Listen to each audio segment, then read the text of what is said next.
If you live or used to live in Central or Eastern Europe in late 90s and early 2000s and you were into video gaming, then you will probably agree with me that Gothic 1 and Gothic 2 are probably the best role-playing games ever made.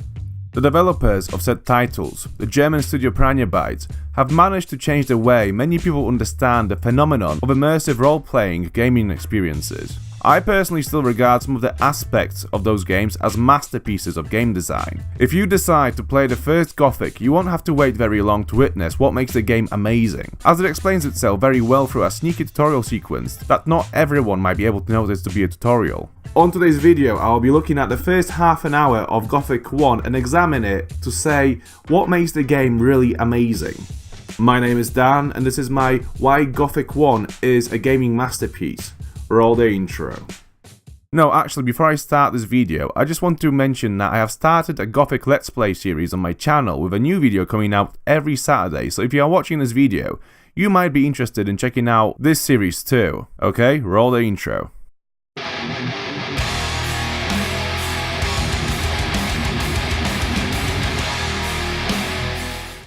You play as the nameless hero, a convict being tossed into a mining colony full of other criminals to mine magical ore required for the war efforts against orcs. Nobody can leave said colony due to a magical barrier surrounding the area like a dome, and any attempts in trying to do so end up with lethal zapping. Due to the fact that once you enter the colony you can't leave, the outside world often tasks new convicts with delivering a letter to the mining overlords to keep some kind of a communication happening between the mainland and the prisoners. The nameless hero is such a courier, thus you have to find your way to the top of the food chain, somehow, to deliver the post. As you are awakened from being thrown into a pond from the outside world to secure the impact of your fall, and yet somehow not having damaged the letter by water, you get punched in the face, just like that. It turns out that the local bully was knocking about in the area with an itching fist. Upon witnessing your despair, another NPC called Diego swoops down onto the bully and says, "Shoo, you nasty piece of work, you." And so, your adventure begins with the introduction of two people from within the colony, an asshole you might want to bash later, and somebody who is established as a friend since the beginning. The starting conversation with Diego is where the tutorial begins. He explains the culture within the colony, as well as the 3 different camps that you'll be able to join: the old camp, the new camp, and the brotherhood. This adds to the information established in the cutscenes, by layering a more relevant information on top of contextual setting, expressed in the clips after the influx of information is broken apart by the punching scene, to make sure that the player doesn't feel nauseum from all the lore. Even though the game might seem very dialogue based at the start, once you develop your character to become stronger, the game will open itself up for more adventures and exploration, only providing more lore when it's necessary. The Gothic games were very good at making NPCs relevant to the player. Diego, for example, was the first person you could trust in the colony, and he was also your mentor should you want to join the old camp. He is one of the key characters in the game to whom you'll be coming back to during various parts of the story, as well as assisting later on in the game. On top of that, he is also a teacher who can help you develop your skills, so he has even more functions than just being a tool to carry out the narrative. The leveling up system is one of the game design choices in Gothic that really makes the series so good. Unlike in many other RPGs from that time where you could level up your character on the go, Piranha Bytes decided that once you gain enough experience points from finishing quests and killing monsters, you will gain a new level and 10 skill points to spend to either learn a new skill or develop your stats. To do this, you would have to find the right teacher who specializes in teaching that one skill you want to learn. This means that you must actually spend time exploring the world to meet everyone who might be able to teach you something, to then go back to them to spend your skill points in exchange for a new skill or extra stat points. Whenever you learn a new skill from an NPC, you unlock new dialogue with that character. For example, if you are trying to learn how to skin animals, you have to track down a hunter and tell him what you want to learn. So he will explain that to skin an animal, you have to make a cut on the belly and limbs to then be able to pull it off from the body. This is an amazing design choice as it makes many NPCs in the game meaningful instead of being just this one guy who you spoke to once about a general topic.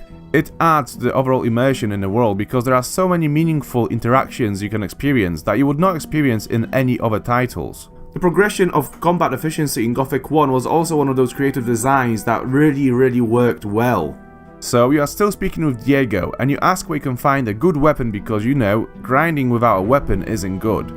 He says that there might be some old pickaxes laying around down the road, as there used to be a mining shaft there, so you might be able to pick one laying around. You go down and you find one, sticking out of some skeleton's skull. You ready it up, brace yourself for a swing, and you find that you are absolutely useless in combat.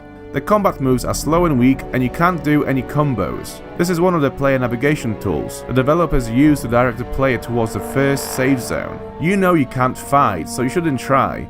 Maybe if you find a settlement, somebody there will teach you some basic combat and sell you a good weapon. Should you find a combat teacher and have some skill points to spend, you will be able to learn how to use weapons. And once you've unlocked that skill by talking to a combat teacher, you'll notice that suddenly you are able to carry out basic combos and that your attacks are doing better damage. It's moments like these in this game that fill you with such a crazy satisfaction from unlocking your character's potential because you've achieved something in the game, you've become better. And this goes for all combat types: one-handed melee, two-handed melee, bow, crossbow, and magic. They all have their own pulls to develop, and they all have their own teachers within the colony. During the next 10 minutes after you've met Diego, you will make your way down the hill towards the old camp, and just outside it you will find Drax and Radford. They are both from the new camp, and through dialogue they provide a bit more of an insight into what kind of characters reside in the camp. Drax himself isn't too crucial to the story, but then again, he is the first hunter you meet, so it will be worthwhile to come back to him to pick a few skills later. His friend, however, has a very interesting dialogue with the hero, which might be missed by some players because it could appear a bit cliché in a role-playing game. He says to be careful while exploring because some areas are way too dangerous for a newcomer. This sounds like a very basic piece of advice that you would get in any other game, right? Well, this is a very important piece of information in Gothic 1 because the map is open at all times. You can go and explore wherever you like. However, you will not survive most of your ventures because certain locations are full of stronger enemies that will destroy weak characters. Piranha Bytes made sure that the player never feels linearity in the process of exploring, and this is why there aren't any invisible walls or any other limitation blocking your way. From the location where Drax and Radford are standing, the player has three options.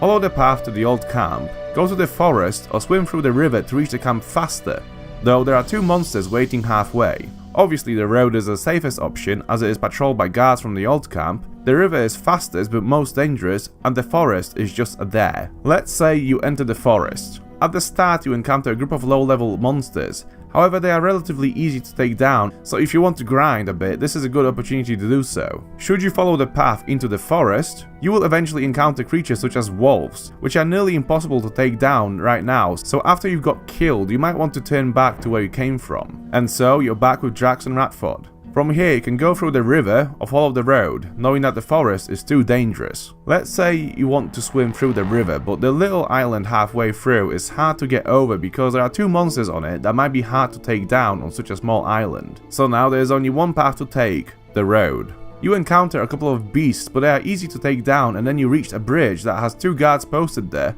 who can handle anything in their close proximity. After that, the path to the camp is clear. And well, this is the genius of Piranha Bytes in its subtle player manipulation through the world and the world design itself. You are never not allowed to go somewhere, but the game will make sure to communicate to you that the area that you're going to is not right for you at this moment, so you will want to turn back because you just won't be able to accomplish anything. It is simply just too dangerous and it doesn't make sense to push forward. Each time you find yourself in such a situation where you can't progress, there is always going to be one route that's well suited for your level, or you can always go back and see if you can do anything else to make a character stronger. It is especially effective in smaller maps such as Gothics, where there is always some new area to explore, but you are not overwhelmed by the choice like you might be in the most recent Piranha Bytes game called Elex. So these were my reasons why Gothic 1 is a masterpiece of video gaming. The way the game unfolds its story through smaller pieces of information throughout the whole adventure, through meaningful interactions with the world, is just perfect. The immersion and the satisfaction of exploring the world and making a character better is still very pleasant even nowadays, making Gothic a game that is still very easy to recommend in 2019. However, these were my ideas. If you have anything to add or argue, please do so in the comment section down below. Thank you very much for watching. If you like this video, don't forget to leave a like and subscribe to this channel for more gaming videos every weekend. If you would like to see another video by myself, there will be two videos listed on this side. One of them will be handpicked by YouTube just for yourself, and the other one will be my most recent upload, so Have at it, and I'll see you in the next video. Until then, bye bye.